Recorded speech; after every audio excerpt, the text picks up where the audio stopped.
اس سے پہلے کہ سالار اسے کچھ کہتا حرم کا سانس اکھڑنے لگا۔ حرم لمبے لمبے سانس لیتی سالار کو دیکھنے لگی۔ حرم کی طبیعت بگڑتی دیکھ کر سالار آگے بڑھا۔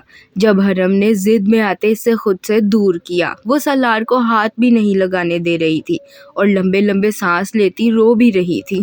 سالار کتنی ہی دیر اسے پکڑ کر ریلیکس کرنے کی کوشش کرتا رہا مگر ناکام رہا۔ پھر سالار نے فوراً سے اس کے کندھوں پر لٹکا بیگ اتارا اور اس کو کھول کر اس میں سے حرم کا انہیلر ڈھونڈنا شروع کیا، مگر سالار کو اس کے بیگ سے کھلونوں کے سوا کچھ نہ ملا۔ میم، آپ کا انہیلر کہاں ہے؟ سالار کے سوال پر حرم نے زور زور سے نفی میں سر ہلایا۔ حالت ایسی ہو گئی کہ حرم کی آنکھیں باہر کو ابلنے لگیں اور سانس تقریباً بند ہو گیا۔ حرم کی حالت دیکھتے ناچاروں چار سالار کو اسے mouth to mouth artificial respiration دینی پڑی، جو اسے گارڈ بنتے وقت ہنگامی صورتحال کے لیے سکھائی گئی تھی، یعنی کہ اپنے منہ سے سامنے والے کے منہ کو جوڑ کر اپنی سانسیں اسے دینا۔ حرم کی حالت دیکھتے پہلے تو سالار کچھ پریشان ہوا، مگر پھر حرم کی جان کی خاطر سالار اسے کھینچ کر اپنے ساتھ ایک درخت کے پیچھے لے کر گیا، جبکہ حرم اس دوران سانس لینے کی بھرپور کوشش کرتی رہی۔ درخت کے پیچھے جاتے ہی سالار فوراً اس کے ہونٹوں پر جھکا اور اسے اپنی سانسیں بخشنے لگا۔ سالار کو یوں سانسیں اپنے سینے میں انڈیلتے دیکھ کر حرم نے فوراً سے اس کی گردن میں ہاتھ ڈالے اور شدت سے اس کی سانسیں چرانے لگی۔ 1 منٹ، 2 منٹ، یہاں تک کہ 3 منٹ۔ حرم کو اپنی سانسوں پر قابض ہوتے دیکھ کر سالار کی آنکھیں پھیلیں۔ نہ جانے کیوں 2 منٹ کے لیے اسے لگا کہ حرم بالکل ٹھیک ہے۔ حرم کو خود سے دور نہ ہوتا دیکھ کر سالار خود ہی حرم سے دور ہوا، جبکہ حرم سالار سے پیچھے ہوتی لمبے لمبے سانس لیتی خود کو نارمل کرنے لگی۔ حرم میڈم اپنے ساتھ ساتھ سالار کو بھی گہرے گہرے سانس بھرنے پر مجبور کر چکی تھی۔ حرم کو سینے پر ہاتھ رکھے دیکھ کر سالار نے اپنا سر اٹھاتے اوپر آسمان کی جانب ایک نظر دیکھا۔ گارڈ جی، میرا بلو کیک کہاں ہے؟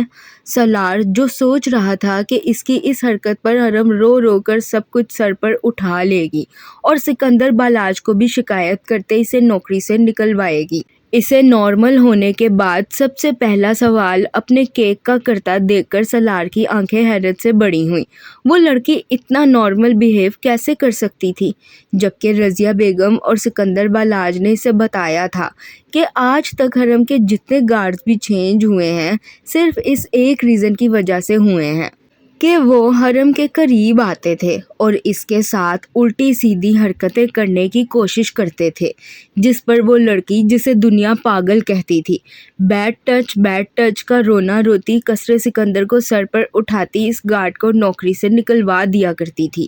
سالار کو خود کی طرف حیرانگی سے دیکھتا پا کر حرم نے اس کی آنکھوں کے آگے ہاتھ ہلایا تو سالار نے بازو سے کیک کی طرف اشارہ کیا، جو ان سے کچھ دور زمین پر حرم کے بیگ کے ساتھ پڑا تھا۔ کیک اور اپنا بیگ دیکھتے حرم بھاگ کر ان کی طرف گئی، جبکہ سالار اب تک پریشان تھا کہ حرم نے کوئی ری ایکشن کیوں نہیں دیا۔ پھر حرم کیک اور بیگ اٹھا کر لاتی سالار کو پکڑا گئی اور خود آگے کی طرف بڑھی تو سالار نے اس کا بازو پکڑا۔ آپ ٹھیک ہیں؟ جی ٹھیک ہوں، مجھے کیا ہونا؟ آپ کو سانس نہیں آ رہا تھا اور میں نے آپ کو سانس دیا، تو آپ روئی کیوں نہیں کہ میں نے آپ کو بیڈ ٹچ کیا؟ سالار کے سوال پر حرم نے فوراً سوال کیا تو سالار نے پریشانی سے سوال داغا، جس پر حرم نے منہ بنایا۔ اوہو، میں کوئی بدھو ہوں گارڈ جی؟ مجھے ریم نے بتایا تھا، مجھے ایسے گندا والا فیل ہوا یا مجھے شیم لگا تو وہ بیڈ ٹچ ہوگا، مگر آپ کی دفعہ ایسا نہیں ہوا، پھر میں کیوں روتی؟ حرم کی بات سنتے سالار نے ہاں میں سر ہلایا، پھر اس کا بیگ اور کیک لیتا اس کے ساتھ گاڑی کی جانب بڑھا تو حرم نے چور نگاہ سے اسے دیکھا۔ کیا ہوا گارڈ جی؟ کچھ نہیں، بس سر میں درد ہو رہا ہے۔ مجھے پتا ہے کیوں ہو رہا ہے۔ حرم کے سوال پر سالار فوراً بولا تو حرم نے مسکرا کر جواب دیا، جس پر سالار نے اسے حیرانگی سے دیکھا۔ نہ جانے کیوں اسکورپیو کے ملنے کے بعد سے اسے حرم اور اسکورپیو ایک ہی لڑکی لگی، مگر وہ دونوں اصل میں مختلف تھیں۔ مطلب کوئی لڑکی بھلا کیوں اپنے پاگل ہونے کا ڈرامہ کرے گی؟ سب کچھ سوچتے سالار نے گہرا سانس بھرا، پھر حرم کو دیکھا جو پارک میں اچھلتے ایک چھوٹے سے مینڈک کے پیچھے خود بھی پھدک رہی تھی۔ اور صرف اتنا ہی نہیں، ہر بار پھدکنے کے بعد وہ یوں کہکا لگا کر ہنستی جیسے پتہ نہیں کون سا مارکا مارا ہو۔ حرم کی یہ حرکت دیکھتے سالار کو یقین ہو گیا کہ اسکارپیو اور حرم دو مختلف لڑکیاں ہیں۔ پھر سالار حرم کو لیتا گاڑی میں بیٹھا اور قصر سکندر کی طرف روانہ ہو گیا۔ یہ تینوں شاذل معراج کے سب سے خطرناک درندے ہیں۔ رشیا کی ڈان اینجل، ترکی کا ڈان نائٹ کنگ اور فرانس کا ڈان ڈیمون، تینوں ہی اس دنیا میں خاص مقصد سے آئے ہیں۔ سننے میں آیا ہے کہ اینجل کو شاذل معراج موت کے منہ سے کھینچ کر واپس لایا ہے اور نائٹ کنگ کو شاذل معراج نے پولیس والوں سے بچایا ہے، مگر یہ ڈیمون یہ کب اور کہاں ملا شاذل معراج کو کوئی نہیں جانتا، اور یہ ڈارک ورلڈ میں کس مقصد کی وجہ سے ہے یہ بھی کوئی نہیں جانتا۔ اینجل اور نائٹ کنگ کس مقصد سے ہیں؟ یہ سدرا ملک ہیں، ملک امپائر کے CEO شاہ میر ملک کی بیوی، اور ملک امپائر کے MD اور CEO شاہویز اور شہیر ملک کی ماں۔ یہ رشتے میں اینجل کی تائی لگتی ہیں۔ اس نے اینجل کو جان سے مارنے کی کوشش کی تھی اور شاذل معراج نے اینجل کو بچا لیا تھا۔ بس اس عورت سے بدلہ لینا ہی اینجل کا خاص مقصد ہے، مگر اب اس کے ساتھ ایک مقصد اور بھی ہے۔ یہ سید زویان علوی ہے، پاکستانی پولیٹیشین سید ابراہیم علوی کا چھوٹا بیٹا۔ سننے میں آیا ہے کہ اس لڑکے کی بازو پر ڈان آف رشیا کا ٹیٹو دیکھا گیا ہے، اور یہ ٹیٹو کن کو ملتا ہے آپ جانتے تو ہیں۔ منظر تھا پاکستان کے شہر لاہور کا، جہاں پر اس وقت ایک تہہ خانے میں 3 سے 4 آدمی موجود تھے۔ ان سب کے سامنے دیوار پر ڈیمون، اینجل اور نائٹ کنگ کے ماسک والی تصاویر چپکی تھیں، جبکہ ان کے ساتھ کچھ تصاویر اور بھی تھیں، جیسے کہ ان کے دوست، دشمن، رشتہ دار وغیرہ۔ ان سب کے ساتھ ساتھ اس دیوار پر شاذل معراج اور اٹلی کی ڈان اسکارپیو کی بھی تصاویر تھیں۔ ان سب تصاویروں کو ایک درخت کی شکل میں لگایا گیا تھا۔ اس دیوار کے ٹاپ پر ایک اکیلی تصویر تھی جس میں ایک انسان کا خاکہ تھا، اور اس انسان کی شکل پر سوالیہ نشان تھا، مطلب کہ اس کے چہرے سے کوئی واقف نہ تھا۔ وہ چہرہ ہماری اس کہانی کے ماسٹر مائنڈ کا تھا، جسے دنیا پاشا بے کے نام سے جانتی تھی۔ اصل میں پاشا بے کو آج تک صرف اور صرف شاذل معراج نے دیکھا تھا، اور وہ مر جاتا مگر کسی کو پاشا بے کی اصلیت بتانے کو تیار نہ ہوتا۔ ان 4 آدمیوں میں سے ایک شخص باری باری ڈیمون، اینجل اور نائٹ کنگ کی تصاویر پر انگلی رکھتا بولا، تو دوسرے شخص نے فوراً سوال کیا، جس پر وہ شخص اینجل کے نیچے درخت کی صورت میں لگی تصویروں پر ہاتھ رکھتا بولا، تو اس آدمی نے ہاں میں سر ہلایا، جبکہ باقی لوگ بس خاموشی سے سنتے رہے۔ اس آدمی کے خاموش ہونے پر تیسرا آدمی آگے بڑھا، اور نائٹ کنگ وہ کیوں آیا ہے اس دنیا میں؟ مجھے کنفرم نہیں پتا، مگر میں نے سنا ہے کہ نائٹ کنگ پر اس کی ہی ایک دوست سے زیادتی اور قتل کا الزام تھا، جس پر پولیس اسے اپنے ساتھ جیل لے کر گئی تھی، مگر اصل میں نائٹ کنگ نے ایسا کچھ نہیں کیا تھا۔ اسے زبردستی ایک ناکردہ گناہ کو قبول کرنے اور اس کی سزا کاٹنے کا بولا جا رہا تھا، جس پر شاذل معراج نے نائٹ کنگ کی مدد کرتے اسے اس جیل سے آزادی دلوائی تھی، اور بدلے میں نائٹ کنگ نے شاذل معراج کو ترکی گفٹ کیا تھا۔ اور ڈیمون، اس کے بارے میں کیا پتا ہے؟ اس آدمی کا سوال سنتے پہلا آدمی فوراً بولا، جس پر چوتھا آدمی آگے کی جانب بڑھتا سوال کر گیا۔ ڈیمون کے بارے میں ایسا کچھ نہیں پتا، وہ بس راتوں رات شاذل معراج کے ساتھ کہیں سے آیا تھا اور پھر فرانس کا ڈون بن گیا۔ اب کیوں بنا یہ تو ایجنٹ گرے ہی بتا سکتی ہے۔ وہ اینجل کے ذریعے ان کی لائف میں گھس چکی ہے اور ہر چیز کی خبر ہمیں دے رہی ہے۔ دیکھیں اب کیا ہوتا ہے، کیا پتہ چلتا ہے ان سب کے بارے میں۔ پہلے آدمی کی بات سنتے ان چاروں نے ہاں میں سر ہلایا۔ آج صبح انہیں ایجنٹ گرے سے معلومات ملی تھی کہ وہ اینجل کے ذریعے ان سب کی زندگیوں میں گھس چکی ہے، اور اب بس جلد از جلد کوئی انفارمیشن نکال کر انہیں بھیجے گی، جس پر سب لوگ آج اس تہہ خانے میں موجود ہوئے تھے۔ اب انہیں ایجنٹ گرے کی انفارمیشن کا انتظار کرنا تھا تاکہ وہ اس آرگنائزیشن کے مالک یعنی کہ پاشا بے تک پہنچ سکیں۔ یہ منظر تھا ڈی پیلس فرانس کا، جہاں پر اس وقت اوبیز ڈریسنگ کے سامنے کھڑا تیار ہو رہا تھا، جبکہ انائزا اس کے پیچھے بیڈ پر بیٹھی اپنے ہاتھوں کی انگلیوں سے کھیل رہی تھی۔ انائزا نے اوبیز کی ایک عادت تو بدل دی تھی، اور وہ تھی اس کے ڈریسنگ روم میں پراپر تیار ہونے کی۔ جہاں عبیز پہلے واش روم سے خود کو ٹاول سے کور کر کے روم میں آتا تھا اور پھر ڈریسنگ روم میں جا کر پراپر تیار ہوتا تھا، وہیں پر اب وہ واش روم سے جینز شرٹ پہن کر نکلتا تھا اور ڈریسنگ ٹیبل کے آگے کھڑے ہو کر تیار ہوتا تھا۔ عبیز جو پچھلے 10 منٹ سے نوٹ کر رہا تھا کہ انائزہ اس سے کچھ کہنا چاہ رہی ہے مگر کہہ نہیں پا رہی، تنگ آتے انائزہ کی طرف گھوما تھا۔ بولو کٹن، کیا بات ہے؟ آپ کو کیسے پتا؟ مجھے سب پتا ہوتا ہے۔ اب بتاؤ کیا بات ہے، کس بات کو لے کر پریشان ہو؟ عبیز کے سوال پر انائزہ نے پریشانی سے سوال کیا تو عبیز مسکراتا بولا، پھر سوال کیا تو انائزہ نے نظریں جھکاتے اپنے ہاتھوں کو دیکھا۔ وہ میرا ڈاکٹر سے اپوائنٹمنٹ ہے آج۔ ٹھیک ہے، میں گاڑی بھیج دوں گا، ایلف کو ساتھ لے کر جانا۔ نہیں، وہ ڈاکٹر نے آپ کو بھی بلایا ہے، انہوں نے کہا ہے آپ کا ہونا ضروری ہے، انہیں آپ سے کچھ بات کرنی ہے۔ لاسٹ 2 دفعہ آپ نہیں گئے تو وہ غصہ تھیں، کہہ رہی تھیں ہر بار ساتھ آتے ہیں، اب کیا پرابلم ہے؟ انائزہ کی بات سنتے عبیز فوراً بولا اور واپس ڈریسنگ ٹیبل کی جانب مڑا تو انائزہ نے پریشانی سے جواب دیا، جس پر عبیز نے گہرا سانس بھرا۔ یہ سچ تھا، وہ لاسٹ 2 دفعہ ہاسپٹل نہیں گیا تھا، وجہ اس کی میٹنگز تھی۔ خیر سے میٹنگ تو آج بھی تھی مگر انائزہ کا ڈاکٹر پر جانا زیادہ ضروری تھا، اس لیے عبیز نے میٹنگ چھوڑ کر انائزہ کے ساتھ جانا بہتر سمجھا۔ ٹھیک ہے، میں جلدی واپس آ جاؤں گا، پھر اکٹھے چلیں گے۔ عبیز کی بات سنتے انائزہ نے ہاں میں سر ہلایا تو عبیز مسکرا کر انائزہ کا ماتھا چومتا باہر کی جانب بڑھا۔ پھر تقریباً دوپہر کے 2 بجے عبیز واپس سے ڈی پیلس آیا تو کمرے میں داخل ہوتے ہی اسے سامنے انائزہ کھڑی تیار ہوتی نظر آئی۔ نہ جانے کب مگر یہ لڑکی عبیز کے دل کا سکون بن چکی تھی۔ انائزہ کو دیکھتے عبیز نے گہرا سانس بھرا اور خاموشی سے آتا اس کے پیچھے کھڑا ہوا تو انائزہ نے مسکرا کر اسے دیکھا۔ آپ آ گئے؟ ہاسپٹل جانا تھا نا، اس لیے جلدی آ گیا۔ You looking beautiful. Thank you. Hospital چلیں، دیر ہو رہی ہے۔ انائزہ کے سوال پر عبیز مسکرا کر بولتا، انائزہ کے کندھوں پر دونوں ہاتھ رکھتے اس کا اور اپنا شیشے میں نظر آتا عکس دیکھ کر مسکرایا تو انائزہ نے فوراً سوال کیا، جس پر عبیز نے ہاں میں سر ہلایا۔ پھر وہ دونوں ہاسپٹل کے لیے روانہ ہوئے۔ ہاسپٹل پہنچ کر عبیز نے انائزہ کا چیک اپ کروایا تو ڈاکٹر نے عبیز کی اچھی خاصی کلاس لی، وجہ انائزہ کا پراپر ڈائٹ پلان فالو نہ کرنا اور اس وجہ سے ویک ہونا تھا۔ ڈاکٹر سے کلاس کروا کر عبیز اور انائزہ جب ڈاکٹر کے روم سے باہر نکلے تو عبیز نے انائزہ کو گھور کر دیکھا، جس پر انائزہ نے نظریں جھکاتے معصوم شکل بنائی۔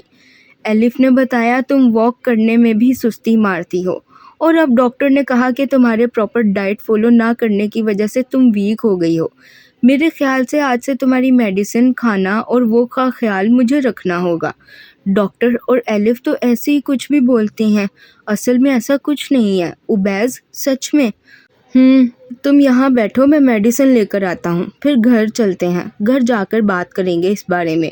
عبیز کی بات سنتے انائزہ فوراً بولی تو عبیز نے اسے گھور کر دیکھتے جواب دیا، جس پر انائزہ خاموشی سے سامنے والے صوفے پر بیٹھی تو عبیز باہر کی جانب بڑھا، جبکہ انائزہ گھر جا کر عبیز کو دینے والے بہانوں کی لسٹ سوچنے لگی جن کی وجہ سے وہ عبیز کی ڈانٹ سے بچ جائے۔ تم یہاں کیا کر رہی ہو؟ ارے مجھے تو لگا تھا تم اب تک مر گئی ہوگی، مگر نہیں، تم تو اب بھی زندہ ہو اور ماشاءاللہ سے یہاں پر چیک اپ کروا رہی ہو۔ ارے اسے دنیا میں لا کر کیوں سیگلوں کا نام برباد کرنا چاہتی ہو؟ ابھی انائزہ صوفے پر بیٹھی بہانے سوچ ہی رہی تھی جب ملائکہ سہگل پتہ نہیں کہاں سے اس کے پاس آتی کھڑی ہوئیں اور غصے سے بولی تو ابرار، کامران اور ملائکہ کو اپنے سامنے دیکھتے انائزہ کا سانس خشک ہوا، جبکہ اس کا بڑا ہوا پیٹ دیکھ کر انائزہ سہگل چلاتی بولی تو کامران نے انہیں کام ڈاؤن کرنے کی کوشش کی۔ ارے یہ کل موہی پہلے میرا شوہر کھا گئی اور اب خاندان کی عزت کھانے پر تلی ہے، تم مر کیوں نہیں جاتی انائزہ سہگل، مر کیوں نہیں جاتی؟ ایکسکیوز می، اپنی والدہ کو دور رکھیں میری وائف سے، اور آپ کو کوئی غلط فہمی ہوئی ہے، یہ انائزہ سہگل نہیں، انائزہ عبیز شیرازی ہے۔ ملائکہ انائزہ کے دونوں بازو پکڑتی اسے جھنجھوڑتی بولی تو انائزہ نے فوراً سے اپنے پیٹ پر ہاتھ رکھا، جبکہ عبیز جو میڈیسن لے کر ابھی انائزہ کے پاس پہنچا ہی تھا غصے سے ملائکہ کو انائزہ سے دور کرتا بولا تو کامران اور ابرار نے حیرانگی سے عبیز کو دیکھا۔ شیراز فارماسوٹیکلز کے مالک عبیس شیرازی کو فرانس کی بزنس کی دنیا کا کون سا شخص نہیں جانتا تھا۔ عبیس کو انائزہ کے نام کے لیے اتنا ٹچی ہوتے دیکھ کر کامران نے فوراً سے اپنی ماں کو انائزہ سے دور کیا، جو آنکھیں پھاڑے اس گبرو جوان کو دیکھ رہی تھی۔ بیٹا، تم بھی میرے بیٹوں کی عمر کے ہو، تم جانتے نہیں ہو اسے، پتہ نہیں کس کا گناہ اپنے اندر لے کر پھر رہی ہے۔ یہ کیا بکواس کر رہی ہیں آپ؟ خبردار، جو آپ نے ایک لفظ اور بھی کہا تو یہ میری بیوی ہے اور اس کے پاس میرا بچہ ہے۔ خبردار، جو میرے بچے کو کسی گند سے ملانے کی کوشش کی آپ نے تو میں جان لے لوں گا۔ اپنی پاگل ماں کو لے کر جاؤ یہاں سے اور علاج کرواؤ اس کا۔ چلو کٹن۔ ملائکہ سہگل کی بات سنتے عبیس ایک دھاڑ کے ساتھ بولا تو سب نے حیرانگی سے اسے دیکھا۔ کس میں ہمت تھی جو عبیس شیرازی کے آگے کچھ بولتا؟ وہ عبیس شیرازی جو بزنس سے زیادہ اپنے غصے کی وجہ سے مشہور تھا۔ جبکہ عبیس روتی ہوئی انائزہ کے گرد اپنا بازو پھیلاتا اسے اپنی باہوں میں قید کرتا وہاں سے نکلتا چلا گیا۔ ابرار سہگل تو بس خاموشی سے یہ سب دیکھتا رہا۔ وہ عورت اس کے بچے کی ماں بننے والی تھی، مگر اسے پروٹیکٹ کوئی اور کر رہا تھا، اور پروٹیکٹ کرنے والا بھی کوئی اور نہیں، عبیس شیرازی تھا، جسے دنیا فرانس کا شہزادہ کہتی تھی۔ ابرار سہگل کا حیران ہونا تو بنتا ہی تھا۔ عبیس غصے سے انائزہ کو لے کر آتا اپنی گاڑی میں بیٹھا اور پھر بنا ایک منٹ کی دیری کیے وہاں سے گاڑی بھگا لے گیا۔ مہارانی صاحبہ، اٹھ جاؤ، صبح ہو گئی ہے، آج گھر میں کتنے کام ہیں سب پتہ ہے، اور میڈم ابھی تک بستر توڑ رہی ہیں۔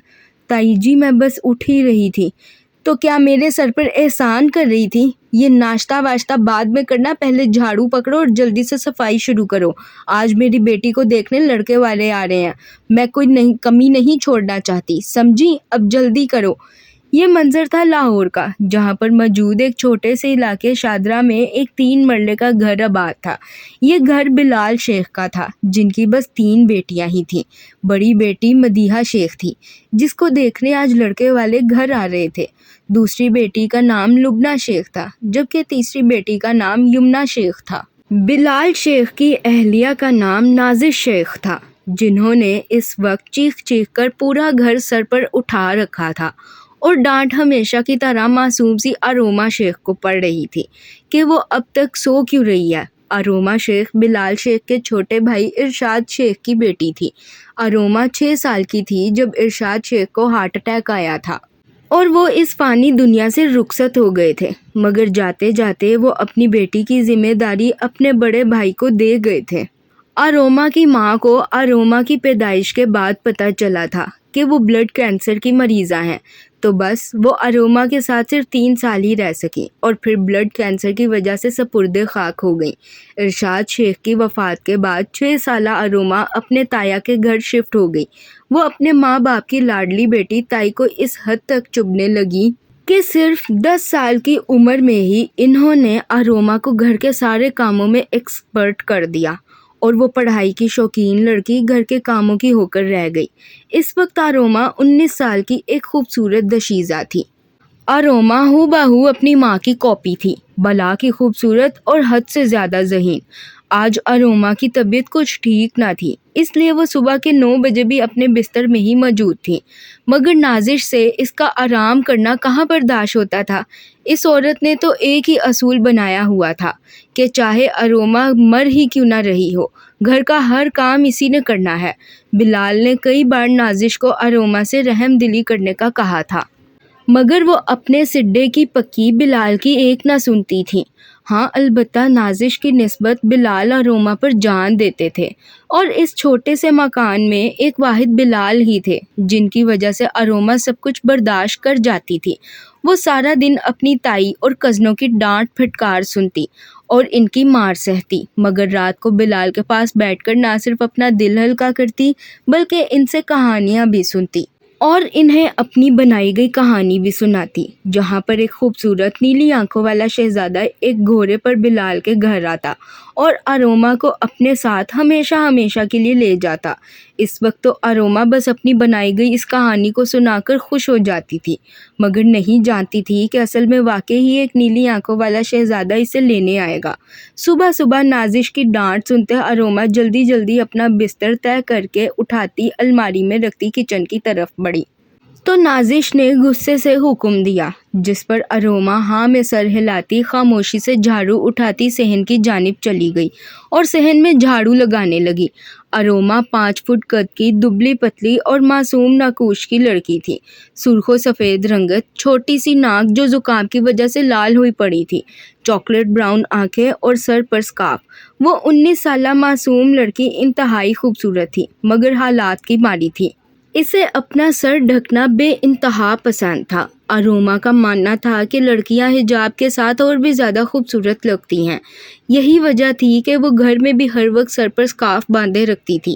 اسے سکارف کے بغیر گھٹن سی محسوس ہوتی تھی اور واحد اس کا یہی شوق تھا جسے نازش بھی پورا کرتی تھی۔ ویسے تو اروما کو لبنہ کے پرانے کپڑے ہی ملتے تھے مگر نازش اسے ان کے ساتھ سکارف لازمی لا کر دیتی تھی۔ اروما نے صحن میں جھاڑو لگانے کے بعد پورے گھر کی ڈسٹنگ کرتے اس کی اچھے سے صاف صفائی کی تھی اور پھر وہ کچن میں آ کر اپنے لیے چائے بنا کر ابھی بیٹھی ہی تھی کہ لبنہ میڈم اپنے کپڑے لے کر اس کے سر پر حاضر ہو گئی تھی۔ چائے بعد میں پینا، پہلے میرے کپڑے استری کرو۔ لبنہ اروما پر اپنا کپڑوں کا ڈھیر پھینکتی بولی تو اروما نے ہاں میں سر ہلایا اور پھر اس کے کپڑے لیتی استری سٹینڈ پر پہنچتی کپڑے استری کرنے لگی۔ اروما ہمیشہ سے بلال کو کہتی تھی کہ وہ سنڈریلا ہے اور تائی جی، مدیحہ، لبنہ اور یمنہ اس کی سوتیلی ماں اور بہنیں، جس پر بلال شیخ قہقہ لگا کر ہنستے تھے۔ انہیں یہ معصوم سی سنڈریلا بہت پسند تھی۔ کپڑے استری کرنے کے بعد اروما نے جلدی جلدی چائے پی اور پھر مہمانوں کے آگے رکھنے والی چیزیں بنانے لگی۔ شام 4 بجے مہمان ان کے گھر پہنچے۔ اس وقت تک اروما تائی کی بتائی گئی ہر کھانے کی چیز تیار کر چکی تھی اور لبنہ کے ساتھ مل کر ٹیبل پر مہمانوں کے آگے کھانا رکھ رہی تھی۔ نیوی بلو لمبے فراک اور نیوی بلو ہی سکارف میں اروما کا چہرہ دمک رہا تھا۔ بھائی صاحب، یہ کون ہے؟ جی یہ میرے بھائی کی بیٹی ہے اروما، میرے بھائی کے انتقال کے بعد سے یہ ہمارے ساتھ ہی رہتی ہے۔ اچھا ماشاءاللہ، یہ تو بہت خوبصورت ہے۔ اگر آپ لوگ برا نہ مانیں تو میں آپ سے مدیحہ کی جگہ اروما کا ہاتھ مانگتی ہوں۔ جی بالکل، میں برا مانتا ہوں۔ آپ یہاں مدیحہ کو دیکھنے آئے تھے، اروما کو نہیں، اور میری طرف سے اس رشتے کے لیے معذرت ہے۔ میں اروما کا کیا، اب مدیحہ کا رشتہ بھی آپ کے ہاں نہیں کروں گا۔ یہ چاروں میری بیٹیاں ہیں، کسی دکان میں لٹکے کپڑے نہیں کہ اگر آپ کو ایک پسند نہ آئے تو دوسرا لے لیں۔ میں بہت معذرت خواہ ہوں، آپ لوگ جا سکتے ہیں۔ اروما کو دیکھتے ہی لڑکے کی ماں نے مدیحہ کی بجائے اروما کا ہاتھ مانگا تو اروما کا سانس خشک ہوا، جبکہ نازش، مدیحہ، لبنہ اور یمنہ نے اروما کو غصے سے دیکھا۔ بلال صاحب نے تو ٹکا کر ذلیل کرتے انہیں اپنے گھر سے رخصت کیا، جبکہ لڑکے کی ماں بلال صاحب کی بات سنتے ناک منہ بناتی وہاں سے اٹھ کر چلی گئی۔ مہمانوں کے جانے کی دیر تھی کہ نازش نے غصے سے اپنے پاؤں سے جوتا اتارا اور اروما کا بازو پکڑ کر مروڑتی غصے سے اس کو جوتے سے مارتی چلانے لگی کہ اس کی وجہ سے ان کی بیٹی کا اتنا اچھا رشتہ ہاتھ سے چلا گیا، جبکہ اروما نفی میں سر ہلاتی روتی اپنی غلطی نہ ہوتے ہوئے بھی ان سے معافیاں مانگنے لگی۔ نازش، کیا کر رہی ہو؟ چھوڑو اسے، کیوں مار رہی ہو؟ پاگل ہو کیا؟ تو اور کیا کروں بلال، اس منحوس ماری کی وجہ سے میری بچی کا رشتہ چھوٹ گیا، میں تو آج اسے نہیں چھوڑوں گی۔ لبنہ، اپنی ماں کو کمرے میں لے کر جاؤ، پاگل ہو گئی ہے یہ۔ نازش کو بلا وجہ اروما کو مارتے دیکھ کر بلال آگے بڑھتے انہیں اروما سے دور کرتے چلائے تو نازش نے بھی چلا کر جواب دیا، جس پر بلال غصے سے بولے تو لبنہ، مدیحہ اور یمنہ نازش کو اپنے ساتھ کمرے میں لے گئی۔ ہمیشہ سے یہی ہوتا آیا تھا، نازش اروما کو جوتیوں سے مارتی تھی اور بلال ہمیشہ اسے بچاتے تھے۔ آج بھی انہوں نے اروما کو بچا لیا تھا، جبکہ اروما روتی ہوئی بری طرح سے کپ کپا رہی تھی۔ اروما کو یوں کپ کپاتا دیکھ کر بلال اسے اپنے ساتھ لیتے چھت پر آ گئے اور ہمیشہ کی طرح اس سے اس کی فکشنل کہانیاں سننے لگے تاکہ وہ نازش کی مار بھلا سکے، مگر وہ شاید بھول گئے تھے کہ اب اروما 10 سال کی نہیں رہی۔ اب وہ سب کچھ اچھے سے سمجھتی ہے مگر اپنے حالات سے لڑ نہیں سکتی ہے، اس لیے بس خاموشی اختیار کر لیتی ہے۔